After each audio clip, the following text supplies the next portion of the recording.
اولاد پیدا ہونے کے ساتھ ہی والدین اپنی آنکھوں میں خواب سجانا شروع کر دیتے ہیں، لیکن اگر وہی اولاد ایسی بیماری میں مبتلا ہو جو قابل علاج ہو مگر وسائل نہ ہو تو والدین کے لیے بہت مشکل وقت ہوتا ہے۔ یومیہ اجرت پر کام کرنے والا حنیف بھی اپنے 1 سالہ بیٹے عثمان کی جان بچانے کی کوششوں میں مصروف ہے۔ اس نے ڈاکٹر سے آپریشن کے لیے وقت تو حاصل کر لیا ہے، لیکن لاکھوں روپے کا بندوبست کرنا اس کے بس سے باہر ہے۔ میرا دل تو بہت تڑپتا ہے کہ جتنا جلدی ہو میں اتنا ہی جلدی کروا سکوں، لیکن کیا کروں، مجبوری ہے بس۔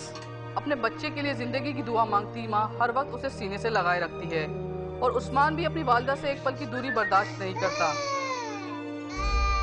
بہت تکلیف ہوتی ہے، میں تو اس کو گود میں اٹھا کر کام کرتی ہوں، سارا کام اس کو گود میں اٹھا کر کرتی ہوں۔ کبھی کبھار تو میں ٹائم میں روٹی بھی نہیں کھا سکتی، اتنی گنجائش نہیں ہے آپریشن کروانے کی۔